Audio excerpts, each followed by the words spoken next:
Good morning and welcome to today's mission status briefing. With us are Gary Horlocker, the STS-134 lead flight director, who's just coming off his Orbit 1 shift, his final shift of the mission, and Heather Hinkler, the principal investigator of the storm test, which was concluded today. Gary, would you begin, please? Sure. Thank you very much. Good morning, everyone. It's really great to be here. Absolutely outstanding day today so far. I think probably the word I'd use to sum it up is pretty much flawless. We obviously undocked today from the space station, pretty much undocked right on time. And as we talked yesterday, the pilot, Greg Johnson, was at the controls. He backed Endeavour away from the station out to about 400 feet. And then he initiated the full lap fly around. And so we did the fly around, got our standard photos of the entire outside of the space station. We also took a few photos, specific photos of the ATV vehicle as requested by our colleagues across the Atlantic Ocean. And once the fly around was complete, the crew started the storm trajectory, take care of the storm DTO for today.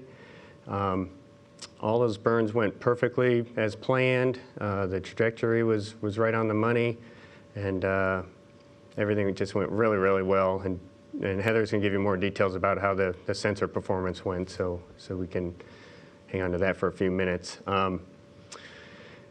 So we got all that accomplished, and so once we got outside the range of the sensors, we started shifting gears towards thinking about coming home. The crew got right into the water dumps that we always have right after we get undocked, and those were in progress as I left the control center. Then they'll be also working on getting the cabin in the right configuration and start configuring the ship as a reentry vehicle. So like I said, things so far went really, really great today. We did have one little distraction during the storm trajectory. Shortly after SEP 2, the crew got a fuel cell message on board, a fuel cell delta volt message.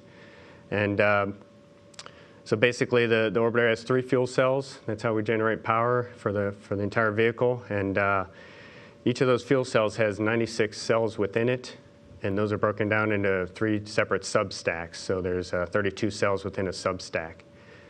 And the fuel cell has a cell performance monitor attached to it. And with this, it's a very small black electronic box strictly to monitor the performance of the fuel cell. And it basically takes each of those substacks and looks at half of it, 16 cells at a time. So it compares the voltage across both of those halves of the stack of 16 cells each. And so ideally, you expect that voltage, delta volts between the two halves to be 0 in an ideal world, but obviously, it's going to be a very small number in the real world. And if that delta volt value climbs to a certain point, it's an indication that the fuel cell is degrading and you're starting to have some issues with the fuel cell. So that's basically the purpose of the cell performance monitor, the CPM box. So it exceeded that limit. It performs that test every 7.5 minutes. It exceeded that limit, tripped the message, crew got it. We were looking at the fuel cell performance in real time. We had no other indications of any problems. The fuel cell was performing great. So we just kept an eye on it. Next time it ran the self-test, it turned out nominal. And so basically it was kind of intermittent throughout the storm trajectory. I think we had seven self-test failures throughout the last few hours. And then in between each of the other self-tests were just nominal. So it's kind of an intermittent indication that we're seeing, but again, the fuel cell's performing absolutely perfectly the way it has all flight. We have no concerns about its actual performance. We think it's really just an issue with this performance monitor box. So it's very similar to a signature we saw on STS-130 last time Endeavour flew. It was actually an indication on a different substack in the same fuel cell, and after that flight, they replaced this CPM box, a performance monitoring box. So it's very interesting, but again, the fuel cell looks like it's working fine. So the team's going to be, continuing to watch it and talking about it throughout the day. So I think that's really all I got to add. I'll hand it over to Heather to give you the details on how the storm activity went today. Thanks, Gary. The storm team had a great night tonight. We were able to get VNS data throughout the entire undock, re-rendezvous and final separation trajectory. The software performed flawlessly. Drew Foystel put us into all the right modes, right on schedule. We had no anomalies, and we're real excited about getting a lot more VNS data. We've accumulated throughout Rendezvous and including today, nearly 600 gigabytes of data. So we have a lot of good data analysis days coming ahead of us once we get the boxes off the vehicle in Florida, and the team will start working together to analyze all that data. So from a ground perspective, during real time, we get to see data over the sequential still video. So we don't get all the detailed data that I showed yesterday, which had some, I guess, detailed plots of some of the performance of the VNS. So what we get to see is one snap every 30 seconds versus the, I guess, 30 times per second that the laser's actually firing. And we do calculate a range estimate based on that, and that looked really great. We compared it against TCS in close and out further against the shuttle state vector, and that matched really well. We're very happy with what we saw. It looks again like we've exceeded our 5-kilometer goal, so that was very exciting. We were lots of smiles and cheers. We had nice words from Drew at the end of the mission, and the Storm team has done phenomenally. We were throwing a curveball the other day with our docking camera data recorder. Did not come up today, as we were all kind of crossing our fingers it might initialize correctly. So there was no new docking camera data to collect today, but we did get our primary objective on the Orion MPCV-like trajectory for the re-rendezvous. It was flown exactly per design, and we believe we will have met those objectives. We do have all the docking camera data collected from Rendezvous safely stored on the data recorders, so that should be no problem when we get it back. And just like to thank the wonderful Storm team from Johnson Space Center, from Langley Research Center, from Ball Aerospace, and from Lockheed Martin. It was a fantastic group of folks, a lot of talent, and a pleasure to have worked with everybody for the last few years. Thank you, Heather. Thanks, Gary. We'll start with questions now. First here in Houston. If you'd step to the microphone once you're recognized, please remember to say your name and your affiliation. Bill? Philip Sloss with NASASpaceflight.com. How were you able to? How far out were you able to maintain lock on the station, going out and then coming back? So again, it's a little difficult to tell, especially on the way out. It happens to be a part of space station that has no visible reflectors on there. So data was showing that the laser was likely shooting and timing out for most of that area. But again, we are only getting one frame every 30 seconds. And once we get all the data back on the ground, we'll have the 30 hertz data. And we believe we'll see some intermittent acquisition of the space station during that time. But without any visible reflectors, when you start getting out at ranges that far, we'll have to kind of see what happened with it and how it performed. Again, one of our objectives for the VNS getting flown is what is the reflectivity of the space station like in this wavelength versus when you do and do not have reflectors visible in the field of view. And I'll just go ahead and add to that. You know, the outbound trajectory was really designed to set up the inbound trajectory to meet their prime objective.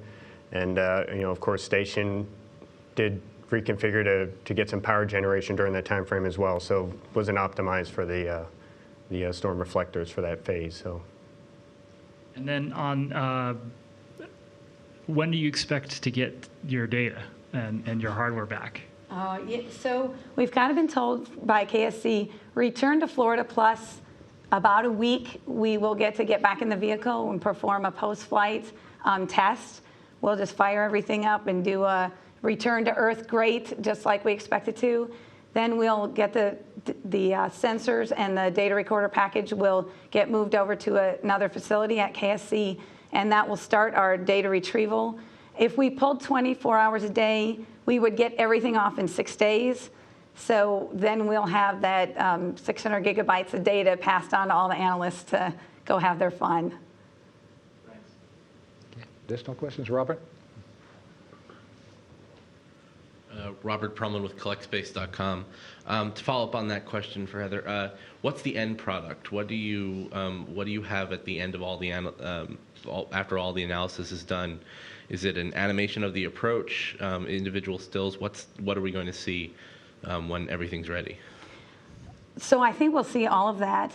And from a usability of all of that, what will happen is the Orion MPCV program will take in all of this data and utilize the lessons learned, the actual performance we saw for space station to update any of the models of the VNS that they use on the ground with those models that they feed into the relative nav system and then into the overall guidance, navigation, and control. They'll be able to very accurately design around that for performance of the vehicle, for all their mission planning, and the data will go ahead and also prove for the docking camera perspective the situational awareness that the crew will use for flying out angular misalignments and such, just as the shuttle crew does today.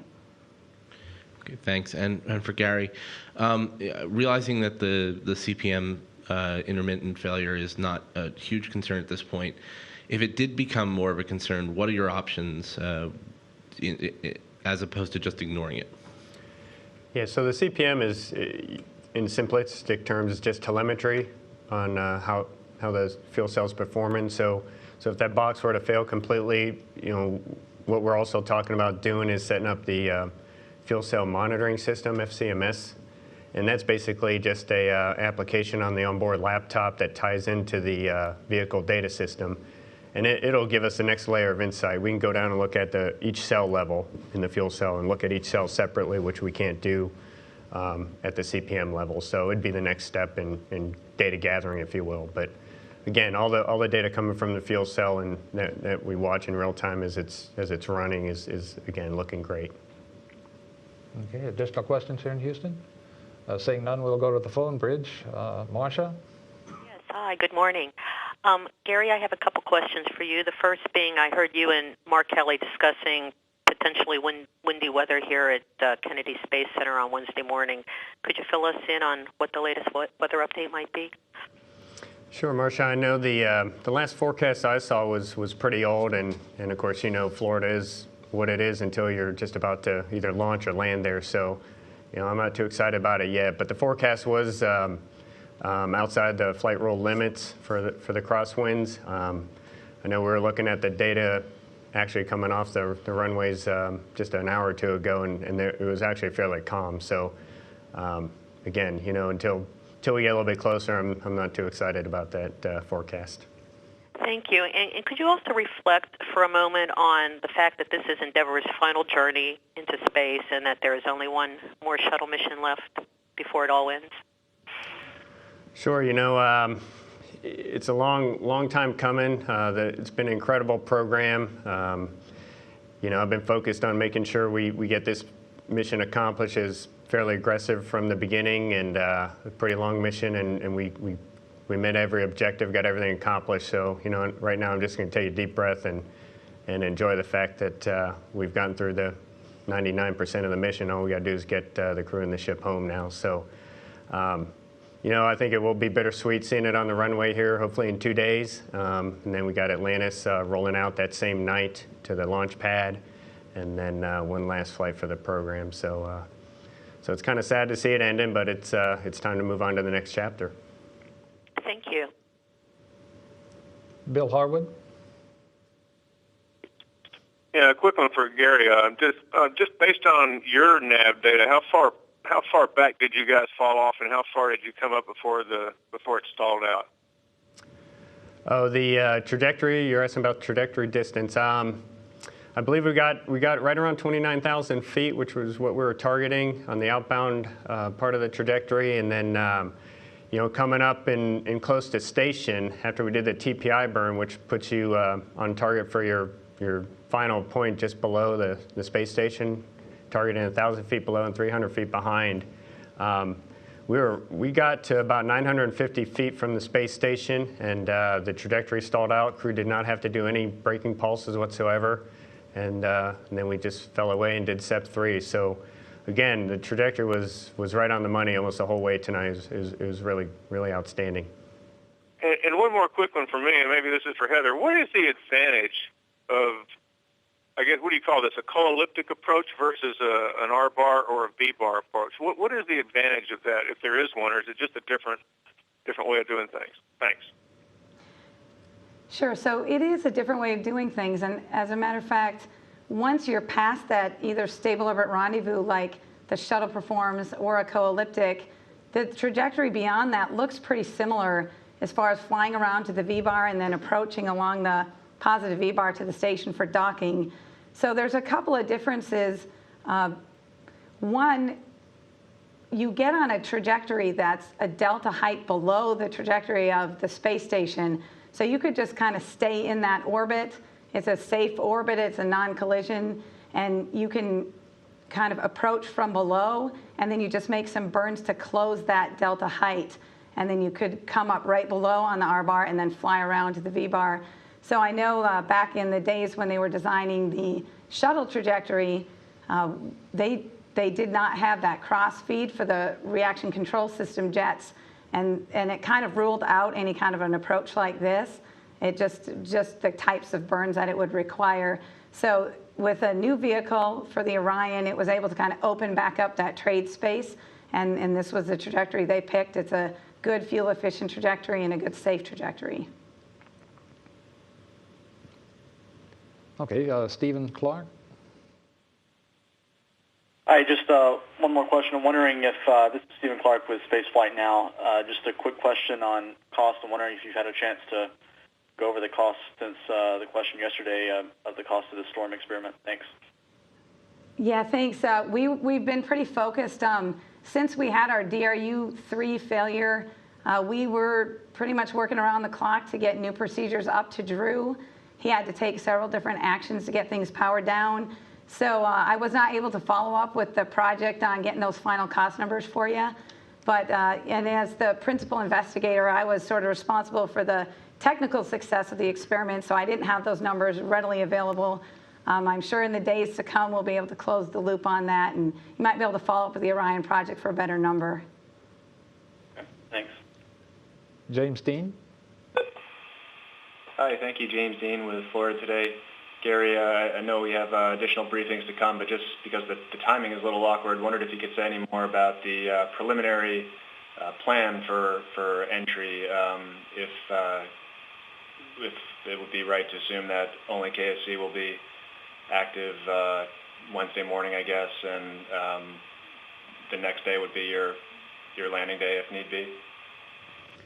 Yeah, the entry flight director and the program will be discussing that, throughout the morning, this morning actually, laying out the strategy and picking the strategy. But I would suspect that the first night will probably be KSC only, and if for whatever reason we can't get landing that first day, that second day we'll have KSC and Edwards. But again, they'll be discussing that here this morning and coming up with the final strategy. Right, appreciate it. Thank you. Okay, I believe that's it for the phone bridge. Do we have additional questions here in Houston? Seeing none, we'll wrap up the briefing. You can follow the progress of the STS-134 mission of Endeavour and activities on the International Space Station at www.nasa.gov. Thank you for coming.